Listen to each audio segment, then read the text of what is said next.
Greetings, everybody. So today, the story of Puranjan is finished, but Nārada is not finished. So we're just going to cover 3 verses, actually. May have misnumbered it in the title. The first verse is very short.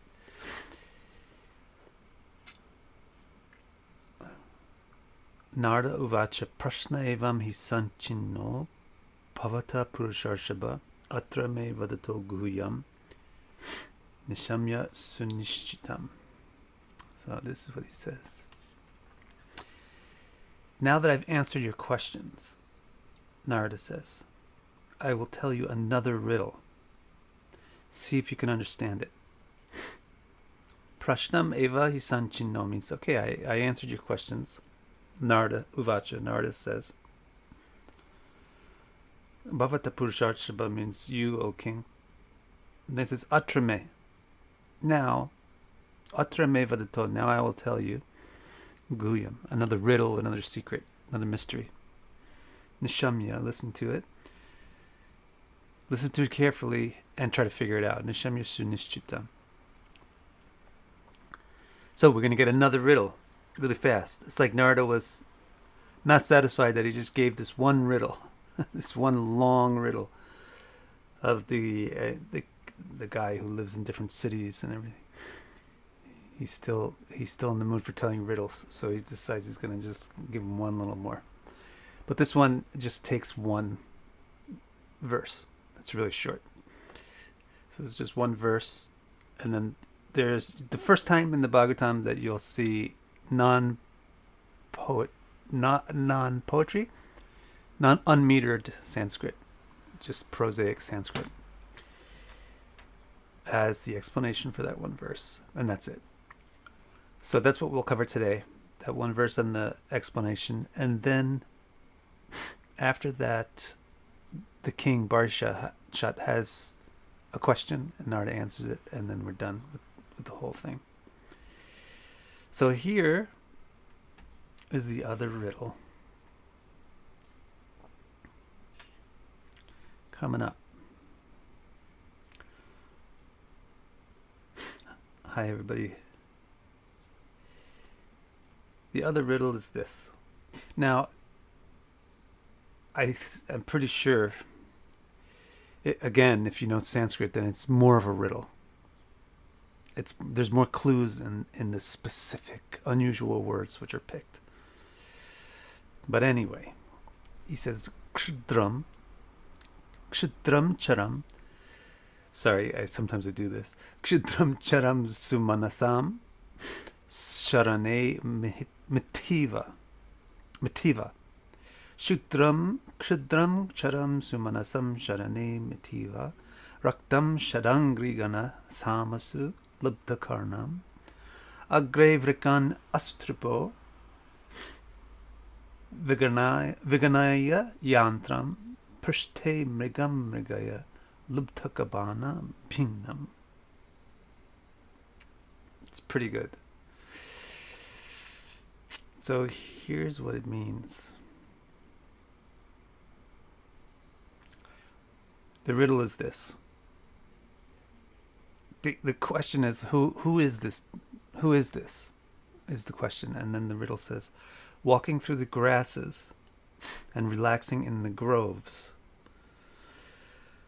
a deer enjoys the company of his lover, listening delightedly to the songs of bumblebees. What a nice scene. Can you envision that scene? I'm sure you're aware that there's some. It's not going to be left alone like that. Nice Nārada is in that type of a mood. But this particular sentence gives a very nice scene. Walking through the grasses and relaxing in the groves. It's like groves are like areas where you have wildflowers, let's say, for this, what I've intended here. Walking through the grasses and relaxing in the groves. I might change it to wildflowers. A deer enjoys the company of his lover, listening delightedly to the songs of bumblebees. Can you imagine that beautiful thing? Then he says, a little ahead of him, So there's a path also, right? There's a path which is going, and then on this path there's this nice grassy area with wildflowers and bumblebees. Bumblebees, not wasps. And then whenever we hear bees, we think, oh! The bumblebees are the big fat ones that are very docile. And they make loud noise. That sounds a lot like the sitar. If it was in tune, I would play it. The sitar. Not the sitar, the tambura, the background, or the resonant strings on the sitar or something. So, however, a little bit ahead, like where's the path going? There's a nice scene on the path right now. There's grasses and wildflowers and bumblebees singing and a deer with his mate, deer and a doe. And the deer is listening to the songs of the bumblebees and eating the grass and smelling the flowers and enjoying the wife's company, the doe's company.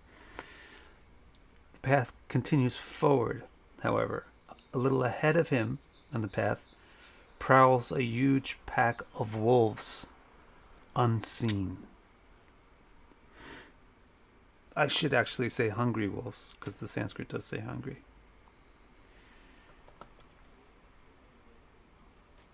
Prowls a huge pack of hungry wolves unseen. Ooh. Maybe the deer could turn around then and go back. But a little behind, a hunter tracks him. So following him on the path from behind is a hunter with a bow ready to strike, tracking him with a bow ready to strike. So the deer has got a hunter tracking him from behind with the bow at the ready. And he's got wolves waiting for him in the front, hungry and multitudinous, many of them. But in the middle, there he is in this lovely, lovely scene. So then Nārada says, do you know who the deer is? I'll tell you. So he doesn't make a long riddle this time. Who do you think the deer is? What do you think this is all about? While you're thinking about it and writing it down, I'll explain some of the Sanskrit a little bit. Kshudram is a word which means low. And when it's applied to plants, it means the grass. So, kshudram charam, moving in the grass or eating, chomping on the grass. Then sumanasam means a garden or a grove or like an area where there's flowers. Sharane, like resting. This would be a good way to put it. Eating the grass, resting amongst the flowers, and then mitiva raktam, having a doe whom he loves. Rakta means to love. Rakta is a passion word. It's like associated with the color red. So it means romantic love. And then the bumblebees, they're called shadangri. Angri means feet, and shadvarga means 6. Shadbala. Shadangri means 6-footed. So the one name for bee is a 6-foot. Shadangri gana, a big group, an army of bees, an assembly of bees. Samasu. Samasu is the humming. Labdakaranam, he's enjoying with his ears. But agre, a little bit ahead, is vrikang, many, many, many wolves, plural wolves. Asutripa, with a lot of hunger and thirst for blood.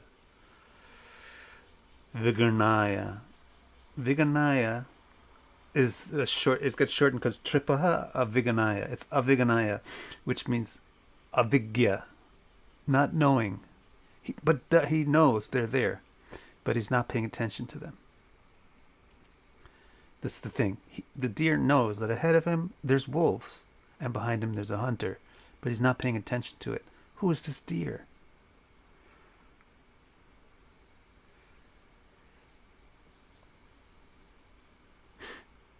The wolf and prowling. The yantam. The wolves are prowling ahead. Avigya. If it was agya, then it would just be he didn't know they were there. But avigya means he's not paying attention to it.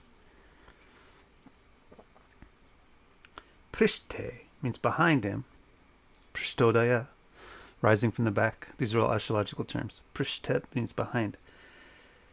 Mrigam. Prishthe mrigam mrigaya. Behind the deer, mrigashirsha, behind the deer, whom you should try to figure out who this is. Mrigaya. Figure out who this deer is. Prishthe mrigam mrigaya. Lubtaka bana. There's the greedy arrow. Mriga.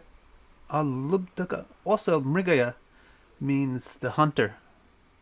And this is also from the Sutra for Ardra. Use this word. Behind the deer, there's a hunter with a greedy arrow, with a greedy arrow who wants to pierce the deer. Who's the deer? Let's see if anybody wrote anything. Wait, I think the answer is in the title of the video.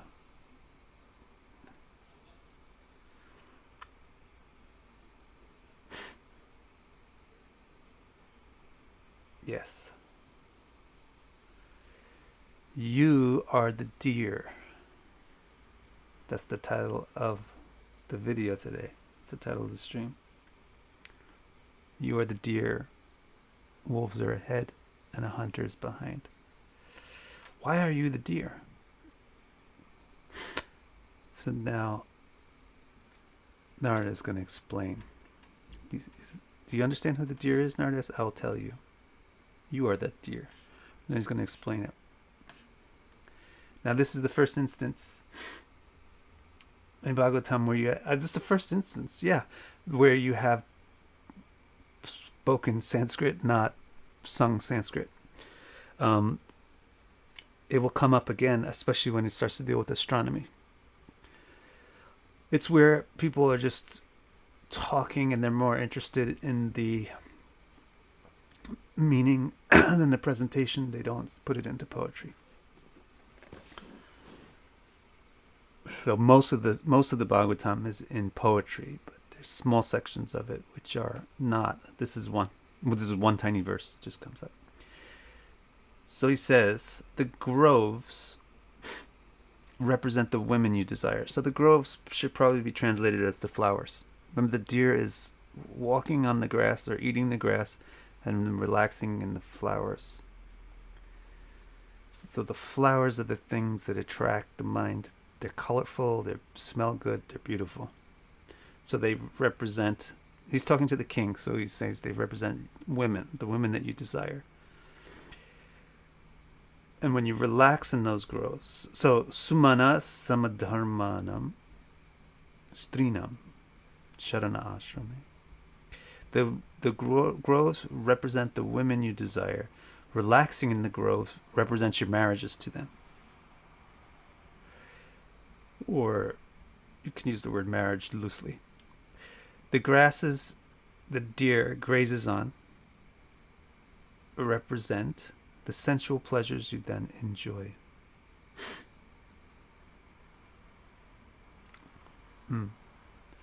Sumana samadharmanam.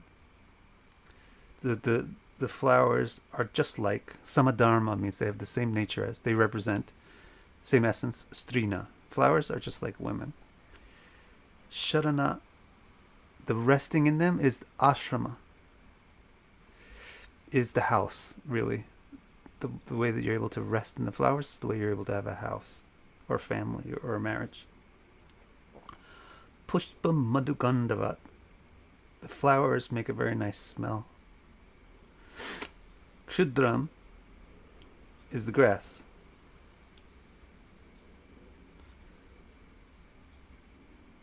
Right? But also kshudra means low. So kshudra trama means very insignificant, very small, very low. Kshudra tamam kamya karma vipakajam. Kamsukalavam. So the fragrance of the flowers, actually, I might have to make this transition a little bit more exact. The fragrance of the flowers represents the pleasure that you get from sex, right? Because if we take this out of the context of speaking, that Nārada is speaking to a man, we'll just say the flowers are the sexual partner. Relaxing in the flowers represents the union with them. And then the scent of the flower is the pleasure that you get. But the nature of the scent is that you can't smell it unless you're very close. And it gets carried away on the wind right away. So it doesn't last very long. And it's kind of difficult to get.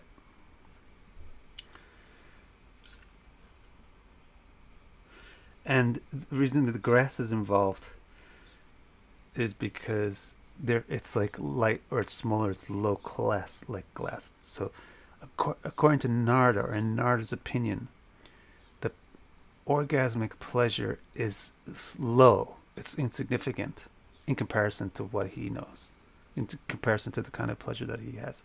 According to us, we can't make any sense out of that,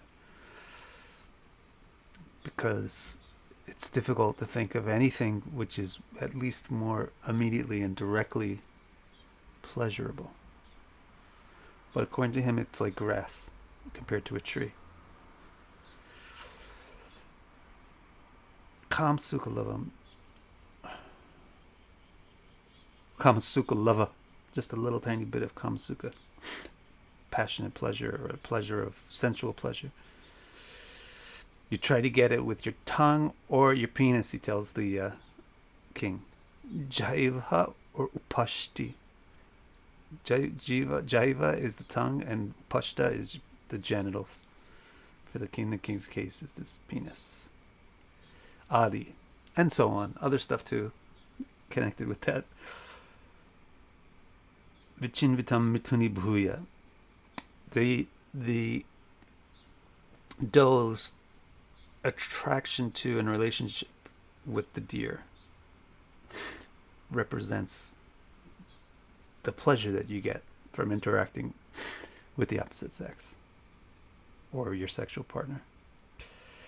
So the groves represent the women you desire. Relaxing the groves represents your marriages. The deer, the grasses the deer grazes on represent the sensual pleasure you then enjoy. Insignificant as grass. The deer always thinking of his lover represents your own thoughts, which always orbit the fantasy of enjoying your penis or your tongue. That is well said. That is well said. Yatad abhiniveshta manasam. Which your thoughts are abhinivesh. Vesh is like a dress. When you, like your shirt is a vesh. Nivesh means to be wrapped in something. Abhinivesh means to be completely enwrapped in something, or orbiting something like along those lines. Tad abhinivesh ta manasa. Your mind is completely enwrapped in and orbiting that desire to enjoy the tongue and the genitals,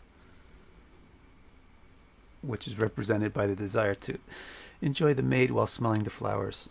And also hearing the bees. So he says the bees, the songs of bumblebees, are the enchanting words of the women, which you never lose interest in hearing. Shadangri gana samagitavat ati manohara vanitadi janalpeshu. It's the delightful, very delightful words that are spoken in a romantic relationship. That's the humming of the bees. Oh, so that's the nice part. Well, he kind of put a little crack in the niceness of the nice part when he explains it. But then he says, so the crack in it is, really, this is the whole point. What is the path then? Why is there a head and a behind, a agra and a prishta in this analogy, in this riddle? Because the ahead and the behind is the past and the future, and what the deer is doing is the present. So what's going on is, the crack in the whole thing is that this wonderful, beautiful scene, it's not that the wonderful, beautiful scene is not wonderful and beautiful. He's saying it's lava. It's just really fast. It's going to go away really quick. He's not insane, and he's not saying that this is not lovely. Narada's not saying that. Like sometimes people will say this, you think that it's lovely, but actually it's a bag of stool and pus and blood. That Cardi B, she's beautiful, but she's actually full of stool and piss and urine and blood. I mean, that is not, Narada Muni is not going there. He's saying, yeah, this is beautiful, but it's just love them, just very instantaneous, and then it changes into something else. It's the path. You have to move forward or backwards on the path. You have to move forward, actually, because the hunter is chasing you from behind.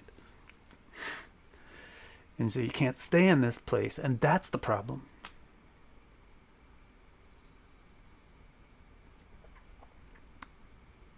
So that's the problem. So the front and the back aren't the same as the place that you're in right now. It's because the past and the future, it's going to be work and then regret. Even in any short term. In order to get such a nice scene in the present, the past wasn't so nice. The past you had to sweat and work and toil to get that. And then the future is going to be, you're going to regret that you lost it, or you're going to get that it didn't live up to what all the work that you had to do for it. So you get this really nice instant in between really two long, not so nice instants. And that's the whole problem with this deer. So the wolves prowling ahead, he says,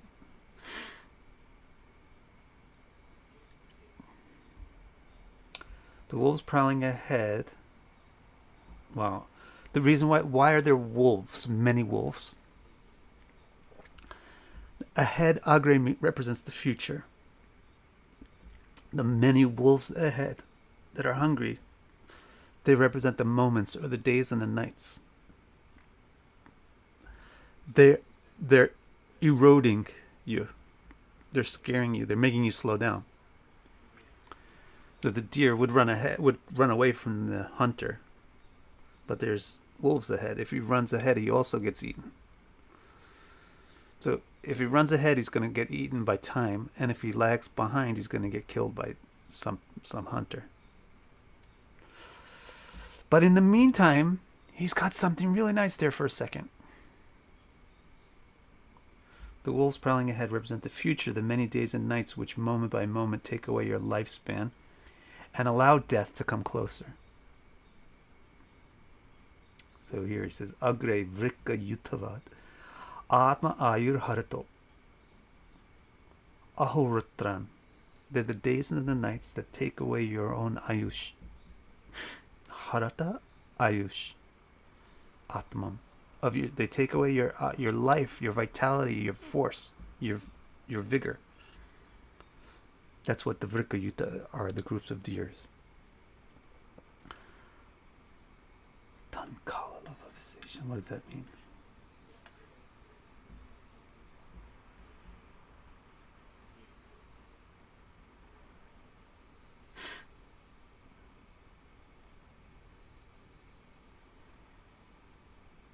That is what it means.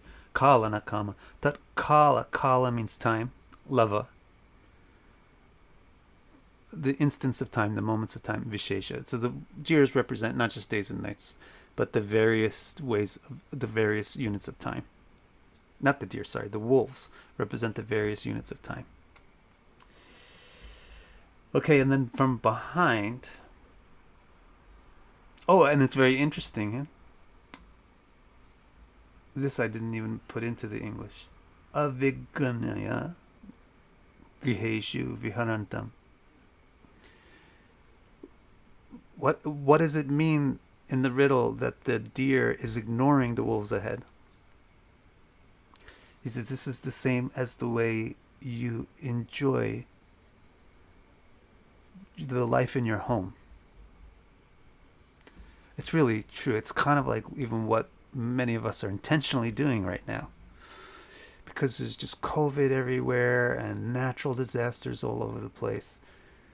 The only thing you can really do is just ignore it and watch a movie, or ignore it and play a game. Like, What else can you do? So the house gives you a way to ignore the wolves that are outside. It gives you a way to just divert and distract your attention.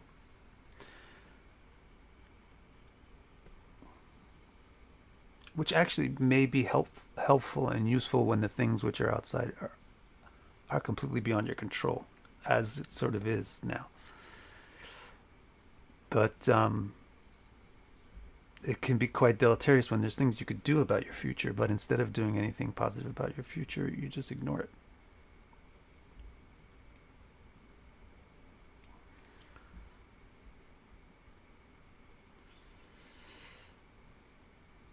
Okay. The hunter is coming from Prishta. Prishta eva paroksham anupravrito.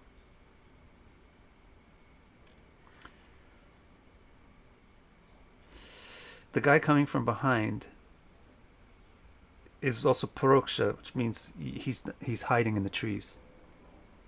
If you look down the path, you don't see him. He's not directly exposed on the path. He's paroksha, which means kind of obscured or hidden, curved around the back. So he's hiding in the trees, the hunter. Who's that? He's the Krita Anta, the bringer of the end. The bringer of the end means death. And Antasharanena Yam, the heart. His arrow wants to pierce the heart, just like this world pierces our heart. The world pierces the heart by it actually separates the heart from the body. It separates the mind, the heart, from the body. It's binna. Binna for an arrow can mean that it punctures into something. A binna literally means to cleave. Is cleave the right word? Like a cleaver, right? And then the things fall to the side. That is what binna also means. So when the riddle is there, it sounds like the arrow is going to go into the deer, but what the arrow is doing is actually cleaving the heart from the body. It's cleaving the mind from the body. And that's what death does.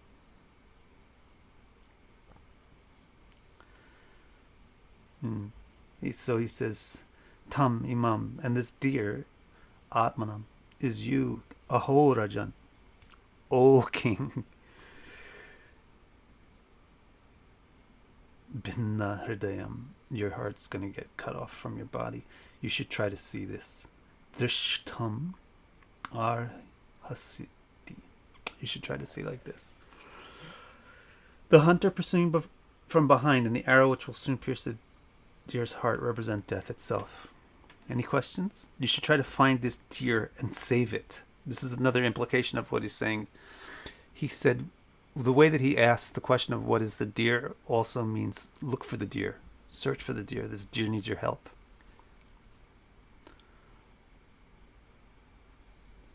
And this is actually what he's explaining at the end here too.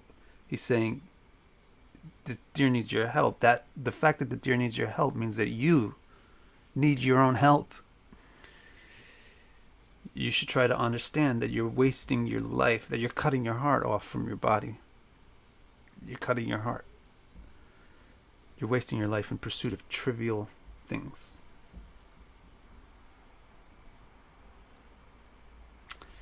Any prashnas? You got any questions about it? That's a simple bit for today, but I don't want to do more than that because that's just a nice, compact, complete presentation.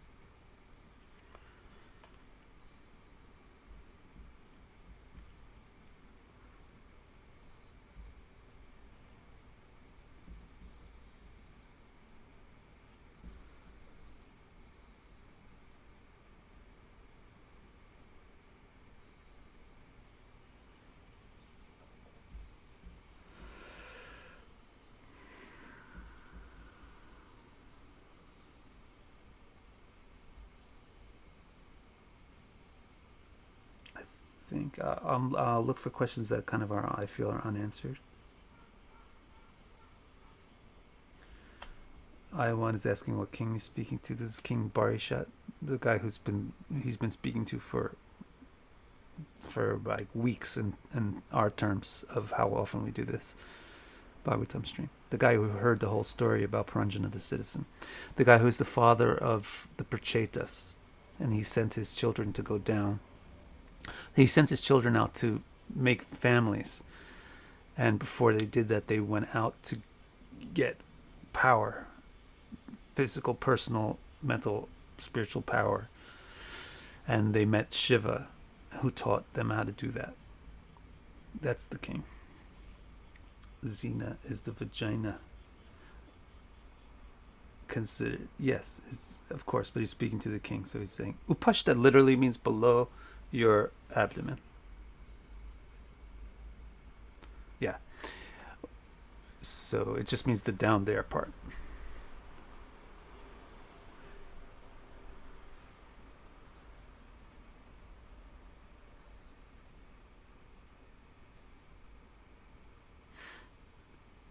What if we've reached a place where sex is not our utmost desire? What we want is knowledge and clarity. You've reached a very interesting place. Not many people reach that place. It's also not really perhaps... maybe you might be in the middle phase between where the pot is the pot and then the pot is not the pot and then the pot is the pot, the way that the Zen people say it. The Zen people say, for the student seeking enlightenment, in the beginning, they think that a teapot is a teapot, but then the teacher has to teach them that a teapot is not a teapot. And then in the end, they realize that the teapot is a teapot. So, you might be in that... There's a particular state where of progress where we detach from the external imitations of life, but we don't yet attach to the significant, true image that they were mirroring, that they were imitating. So in which case you may have no significant lusts, but this is for the average person. If you're not the average person and your main desire is knowledge and clarity, then that's fine. You're also going to be trapped in learning things. Instead of the flowers representing the opposite sex, the flowers are going to represent your books, your videos, your classes, your universities that you attend. What are you studying? What do you want knowledge and clarity about? Some instantaneous trivial thing while you're caught between wolves and a hunter. Unless you mean that you're seeking knowledge and clarity of the Atma, the true self, in which case you've escaped being this deer.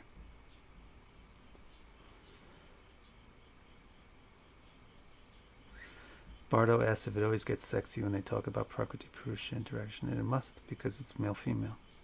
That's the definition of sex. So could things that distract us in the house also be flowers? Yes, that's why the Sharna ashrama is in the flowers.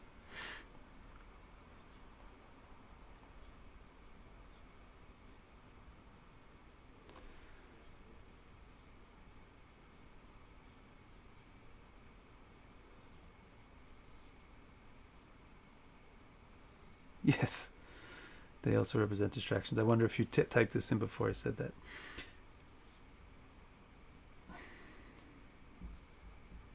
What's greater than the grass? Well, the flowers are greater than the grass. What's greater than the flowers is the doe. Like I'm saying, he's not saying that the flowers suck, the bees suck. He's not just being a stupid, negative person. He's saying this is lovely, this is beautiful, the flowers are nice, the grasses are nice, the bees are sweet. The problem is that you've got wolves ahead of you and a hunter behind you. You have to figure out or see if there's a way. First of all, why? Why is there a hunter behind you? Why are there wolves ahead of you? Shouldn't there be a way that this moment doesn't have to be truncated or bracketed by the past and the future.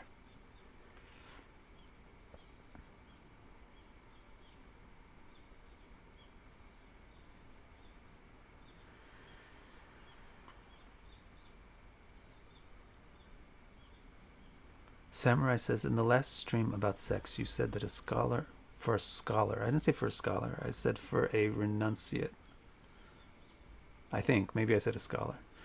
The worst sin would be sexual activity. It's not. For a scholar, the worst sin is sexual activity. The scholar may be a newly married man. There's religious duty to have sex.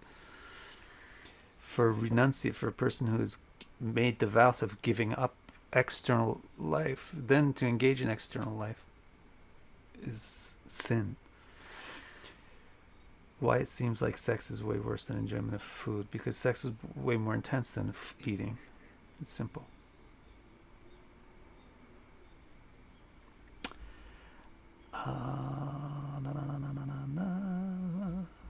Very nice, Bardo. Bardo has a nice quote. It's not enough to know what you are not.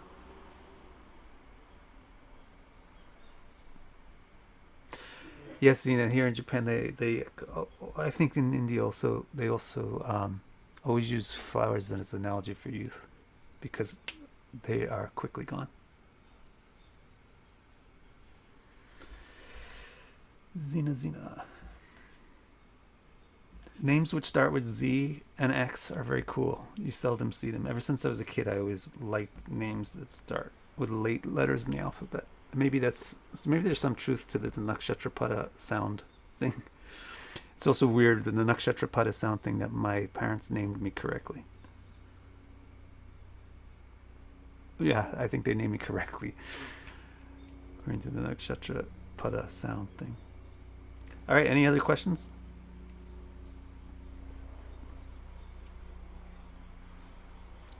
So as for coming attractions, here, you know what? I'll give you a little coming attraction. Jay Quinn says, where does spirituality and God come into play or represent with the story? Well, it's not really mentioned at all. It's left for the king to understand that the solution to the problem of having hunters but a hunter in the back and the wolves in the front must be something to do with who he truly is, and not his external situation.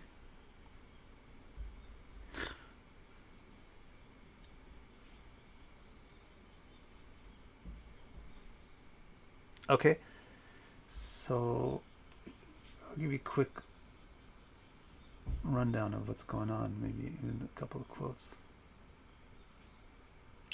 So right now we're up to text 54 in the 29th chapter of the fourth part of the fourth book of the Bhagavatam. So then he's going to say, apparently text 55 has one last bit of instruction about this, which I didn't notice. Then the next thing, the king is going to say, wow, now I have a whole different outlook on life. How come my teachers never taught me this? And then Nārada's going to say, look, don't even worry about it, what they taught you. Just forget about what they taught you. Here's what the truth is. And then he gives this cool, like 10 verses of concise philosophy.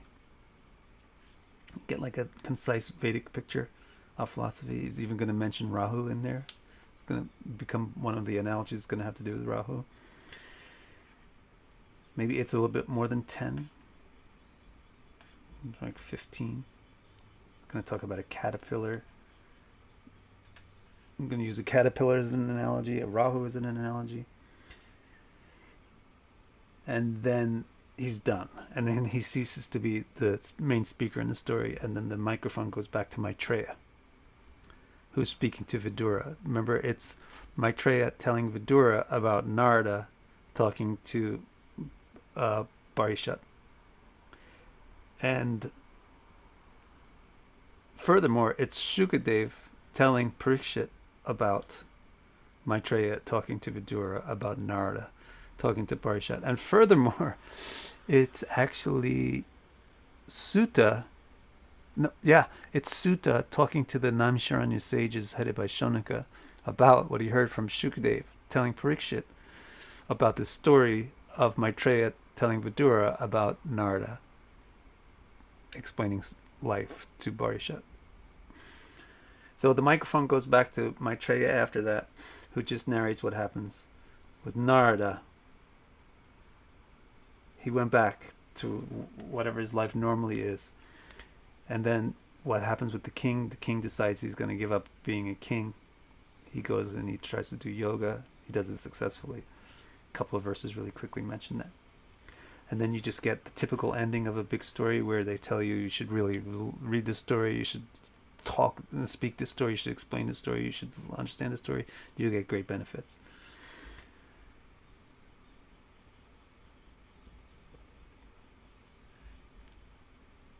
Then that's the end of this 29th chapter, and then you get the 30th chapter, which is the end of the whole book, where Vidura says to Maitreya, well, we were talking about the Parishat's sons who were, who met Shiva and did austerities to get the right kind of power to be able to have good families. So whatever happened to them? So then Maitreya is going to go back and talk about what happened to the Prachetas after they did their tapas, after they did their made their efforts.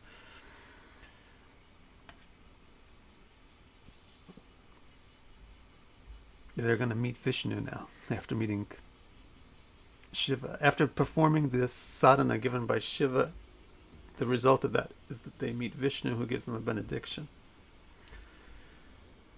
And then there's a child, and then there's a mother. And this is all very interesting.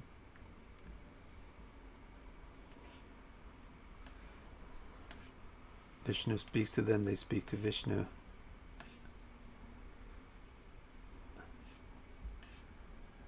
Interesting stuff. And then that's the end of the whole fourth part.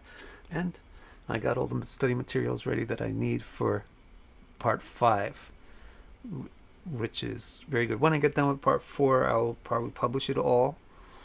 Everything in part 4. As you can see on the right, in the lower right, I stopped publishing anything after Daksha's story, after Shiva Sati. So we didn't publish Prithu or Dhruva. And we haven't even finished this one. I might publish them all 3 separately, but I'm probably just going to stick them all in a part 4, pretty fat book, and publish that all. And then we'll get on to part 5.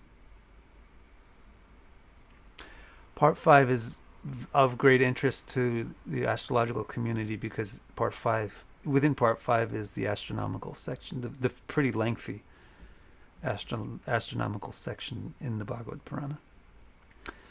But it's in the second half of part 5, so it'll still take us a while to get there.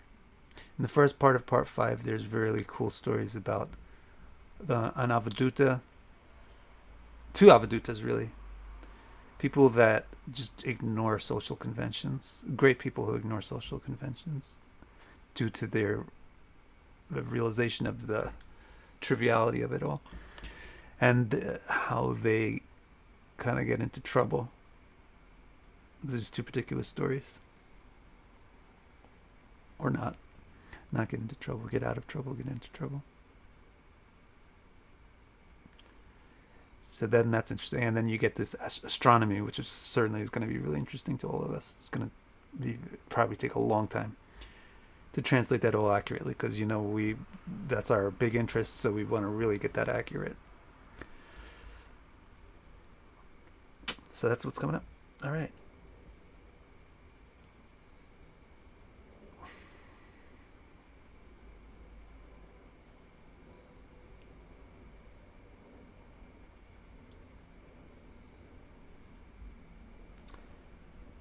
Okay, guys, I'll see you next week. I hope you have a good weekend, and I hope that this narration of this Bhagavatam stays in your head and enters your heart.